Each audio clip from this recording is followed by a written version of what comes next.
The season of giving rolls on, so we're gonna give her with the 1987 Richard Donner cop classic, Lethal Weapon. We open up by discussing the Christmas elements of the film and why it feels less Christmassy than Die Hard. We talk about the movie's dark leanings, the unusual lead characters, and the effect they both had on the genre. We hear about some speculation on Mel Gibson's stylist, some questionable bath time, and a whole hell of a lot of nog. It's tempting to say, we're too old for this shit. But podcasting is pretty low impact, so we've probably got some good years left in us. That's this week on Hell of a Pitcher.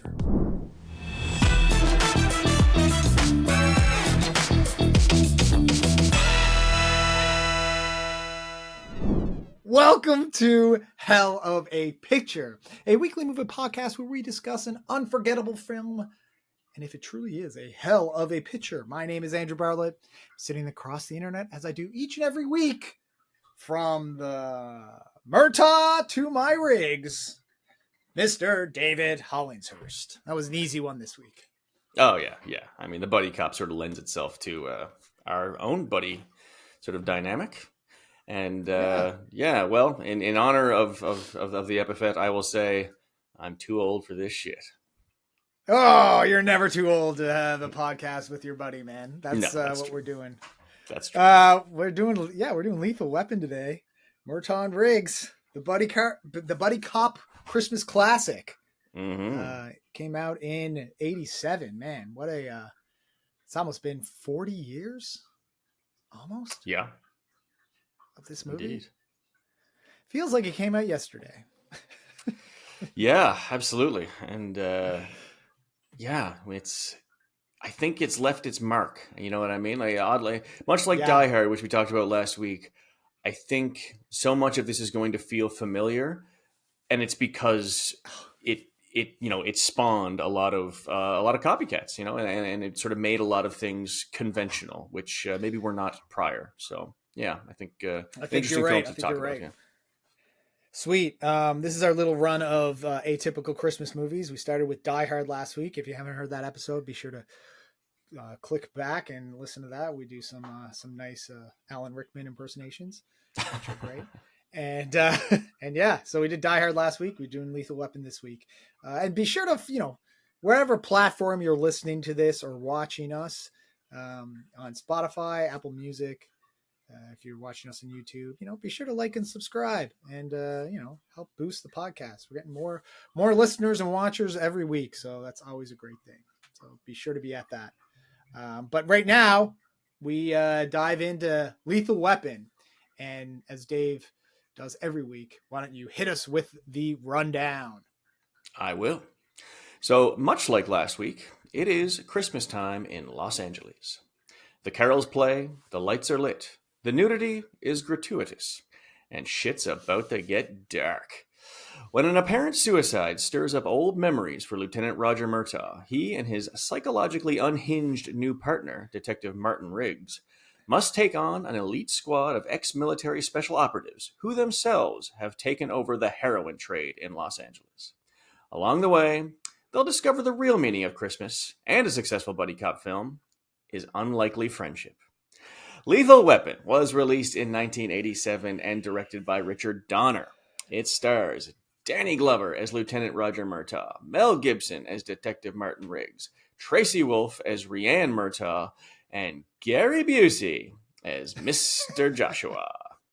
Despite its Christmas setting, this film was actually released in March of 1987 and would gross $120 million at the box office against a budget of just $15 million. Now, as most of you are likely aware, the franchise would ride high for quite a while thereafter, spawning 3 more Lethal Weapons, or is it Lethal's Weapon? However you say it, they made 4 movies in total and even threw in a short-lived TV series for good measure. Now, rumor has it a 5th installment of the franchise is in the works, with screenwriter Shane Black returning to handle the script. Interestingly, Black seems to have a penchant for setting non-Christmas movies at Christmas. In addition to Lethal Weapon, he is credited for penning such films as Kiss Kiss Bang Bang, which Sam and I watched last night, The Long Kiss Goodnight, and Iron Man 3, all with at least some of the film set around Christmas while not really concerning themselves with Christmas. And that is your rundown. Shane Black loves Christmas. Loves Christmas time. He does. Yeah, he seems to really enjoy the milieu of Christmas, but not really, I guess, the themes of Christmas, because most of those Right. are pretty sort of, they're a little edgy for Christmas. There's, they're kiss kiss bang bang. There's a lot of drugs and murder and so forth, and long kiss goodnight. Pretty similar in that regard. Iron Man 3, a little more family friendly, but still not, overtly Christmas. That's right. So yeah. Dick Donner too. Dick Donner, the director of my all-time favorite film, The Goonies, which if you're watching, you can see on the wall. There's a bunch of action figures here of The Goonies. I have Goonies posters on my wall on the other side of here. And I have a very special place in my heart for Richard Donner. So yeah, He's done but some he great died work recently. Oh, really? He's died. He died. God, I think might have been last year. Yeah, it was not. It was recently. Oh God, 2021. All the early 20s run into each other, man. Like, For sure. I feel like still feels like 2020. Last 4 years of our life. Anyway, let's dive into a discussion here on Lethal Weapon. Let's start here, like you said, with the Christmas element. Shane Black obviously put it within Christmas, but different than Die Hard, this feels a bit, I don't know, less like a Christmas movie than, say, Die Hard. Both sort of action movies, both came out at the same time. Both had that idea, okay, it's based around Christmas, but this one feels less so than, I think, Die Hard. Yeah, and I was wondering why that is. I think maybe it's because we move around a little bit in this movie. Well, a lot, as opposed to the bottled up, concept with Die Hard. You never get a chance to forget that it's Christmas in Die Hard because you're always at the same place where the party's taking place. Yes. It's one day. You are in that day, over really just a span of a few hours. Whereas this takes place over a series of days. It leads up to Christmas. It terminates at Christmas. So there's a chance to sort of forget in between that's actually what's happening. But it does have some elements. Obviously, it begins with the Jingle Bell Rock. You see Christmas lights. As I said, it ends on Christmas Day. There's tons of eggnog, like shit tons of eggnog. And there's even some messaging to do with Christmas, I guess. Riggs is deeply troubled, and Murtaugh does welcome him into his family. And I think that's a Christmas theme. I think that we can all get behind. I think you're right with that. And having watched it very close to Die Hard, it was a bit of a different experience. It really feels, it does feel less like a Christmas movie. And like I said, I think you made the point last week when discussing Die Hard that like it all takes place in one place, but there's like a reason for them to get together. It's like a Christmas party. There's a reason for him to be there because he's kind of going to see the kids on Christmas. It's not sort of like he's just randomly there. So it like story-wise, plot-wise, it does seem to make more sense in Die Hard. I really don't see why this sort of even takes place. Like you said, there's a coming together of families, I think, and the Christmas music. But it doesn't make it really a Christmas movie in that sense. And then placing it in LA really throws it all off as well, even though, Die Hard is as well. But like it's taking place in a place which typically doesn't have snow.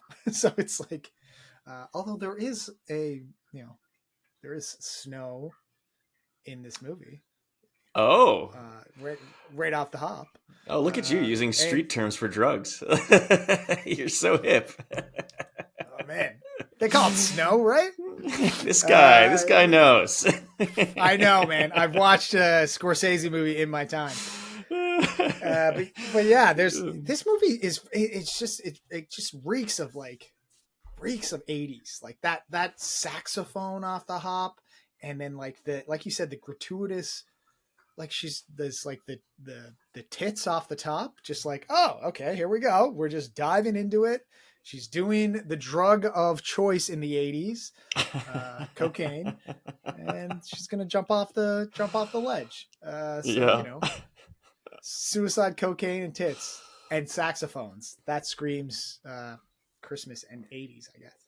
Yeah, no, obviously Die Hard is violent. There's some gore, there is some nudity as well in Die Hard, but this is a darker and Yeah. more violent, more, well, I don't know, maybe more violent, but certainly darker. We'll just leave it at that. We say darker because a lot of that centers around Riggs himself. He is deeply unwell, and there are a couple of scenes where that manifests itself in a humorous way, and at least one scene where it's straight up upsetting. And it must be said, Mel Gibson plays it extremely well. Yeah. And this guy is hurt, but not in a unique way for the genre, because the loss of a wife, which is his, the reason for his sadness, that's a pretty common motivation for a character in an action film.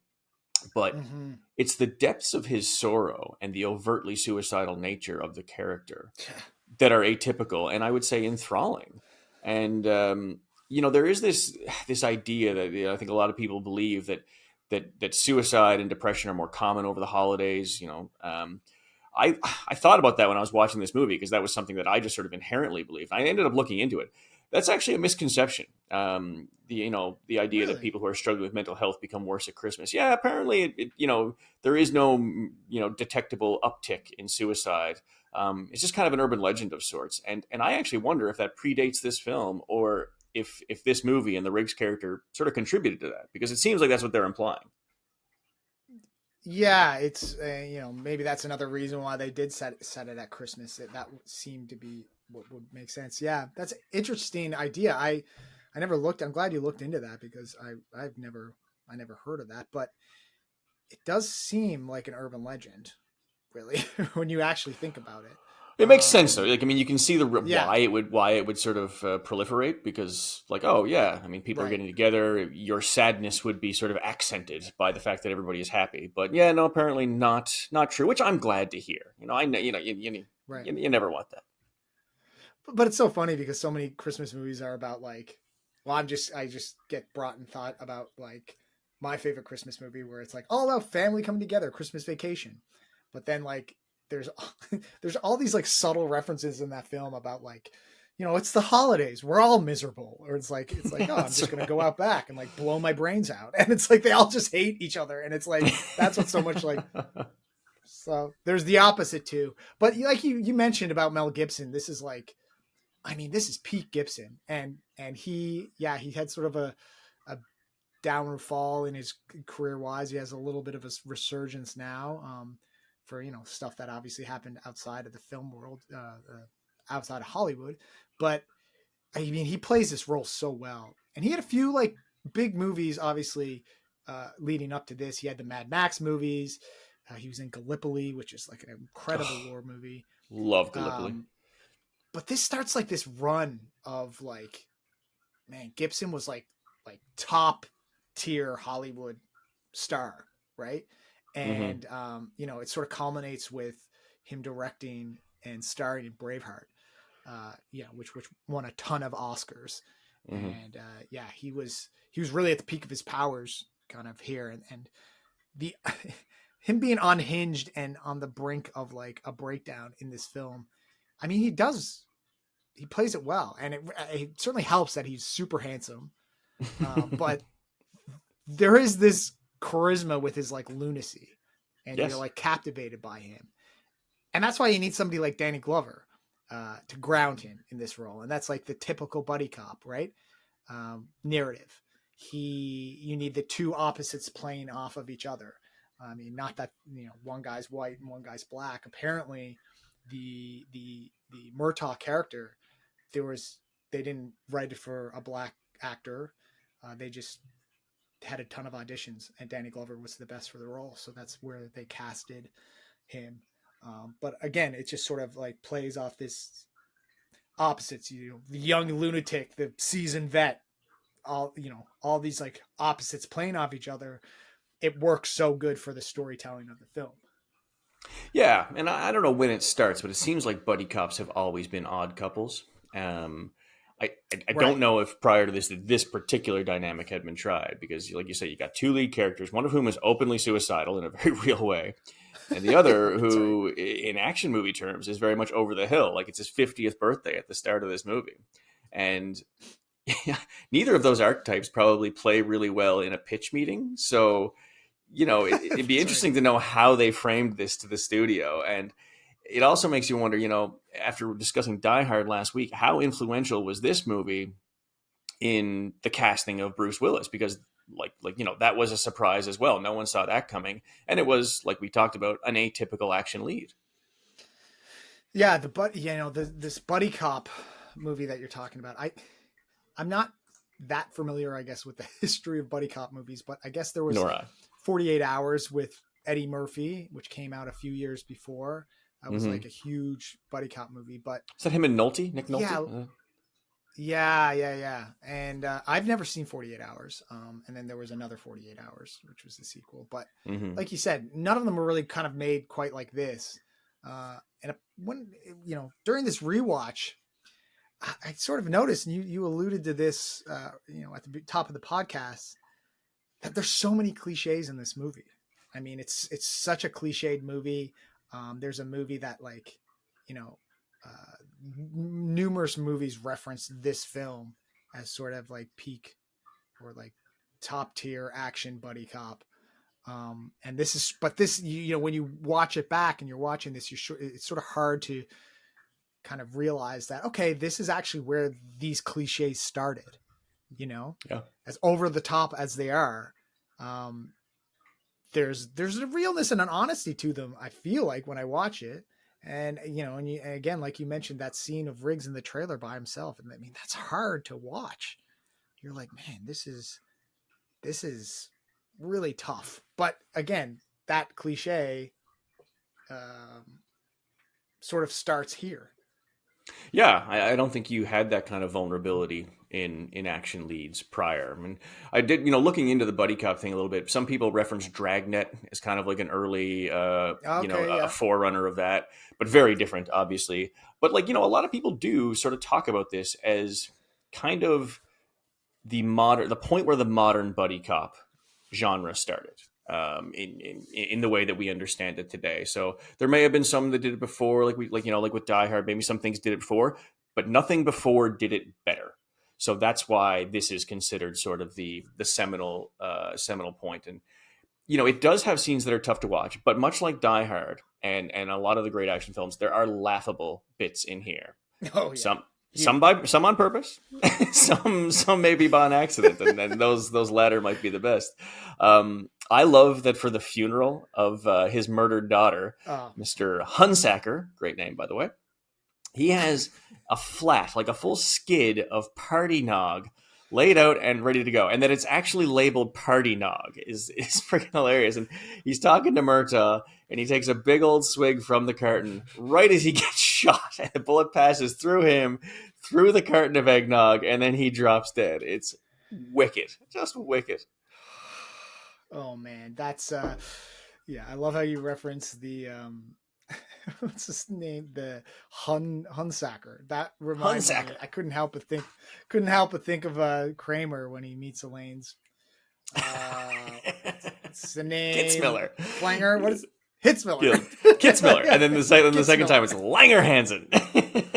Langerhansen. Yeah. I was like, this is amazing. Hunsacker. The first thing you notice is like, okay, yeah, he's just taking up the nog, and there's a slew of nog. Was like the nog her favorite drink, and that's why they're like, everybody gets a carton of nog. Yeah, that's right.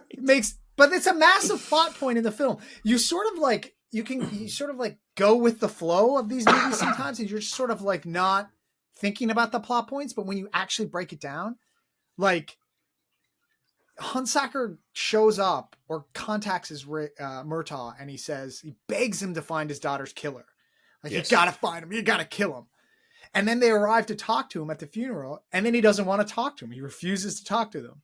But then he just switches, and then he starts confessing everything. It's like, it's such a weird plot hole. And it doesn't make any sense. So, that stuff doesn't really work for me when I try to think. But again, that's trying to make sense of sometimes a movie that you don't need to make that much sense. You just have to sort of know that they're after these. He's part of the bad guys. They're after the bad guys, you know. But yeah, that nog shot, man. Love the nog shot. The nog shot, and just the sheer quantity of nog. Like, my God, like there's so much of it. So much It's so nog. outrageous. Yeah, I mean, look, I think it behooves every movie to try to make sense as much as possible. Of course, Of course. But you can sort of forgive little lapses like that because you are sort of swept up in what's going on anyway. And you might not even notice it, quite honestly, if you're just watching this movie and having a good time. And something else that gives me a lot of joy in this movie is Mel Gibson's hair. It is incredible. Man. And if you pay attention to the end credits, which I always like to do, I like to know who the best boy and the gaffer were. I'm very interested in that. And so at the end, when it's saying assistant to Mr. Donner, driver for Mr. Glover, it says Mel Gibson's hairstyle by Ramsey. And I love it. It's a one name person. And when I hear that, I imagine a very fabulous man from either the Baltics or the Balkans, somewhere with an unplaceable accent and a great flair for the dramatic. Oh my God. I may just be picturing Balky from Perfect Strangers, and that's why I'm associating with those geographical regions. But either way, I love it. Amazing. Big ups to Ramsey. I hope he's or they are still working and doing great quaffs for Hollywood. Yeah. Oh man, Balky from Perfect Strangers. That's a great reference. It sort of reminds me, The Rock when he gets Connery gets the guy to show up and he wants. I just want to know, do you like your hair? That's like he gives him a nice haircut. That is great, man. Yeah, I was captivated by Gibson's hair, man. There was points in the film. I laughed when I sort of like saw your notes on this. You're like, you're like Riggs's mullet, and I'm just like, dude. I was watching it, and I was just like, there were moments I'm staring at it. I'm just like, that mullet is so engrossing, and it's incredible. Yeah, I love it. You're talking more about these sort of these moments that are just so ridiculous and silly, like that shootout scene with the daughter in the desert is so ridiculous. It's so again, it's this cliche of like Riggs has them in a sniper. He's like, get down, like move, get out of the way, drop, get out. And he's trying to shoot. He starts picking off everybody. He's trying to shoot Mr. Joshua. And then it's like from behind the gun at the head. It's like the old guy just showed up and just pointed the gun at, like, he didn't hear him coming. He's like, he knew he was there. And then the helicopter chasing down the limo and somehow getting it to stop. And that scene in itself is bonkers, man. And I don't know. But it's sort of like one of these moments where again, you sort of let it go and you're watching and thinking, yeah, this is ridiculous, but I am like totally enthralled in it, and it's super entertaining. Yeah, well, I mean, if you want to talk ridiculous, I see your scene in the desert, and I raise you the one-on-one MMA fight on the front lawn at the end of the film. Like, that is hysterical. Oh, like, they have Mr. Joshua, the Gary Busey character, dead to rights. Like, he's arrested. Yeah. They've got all the backup in the world. This is over.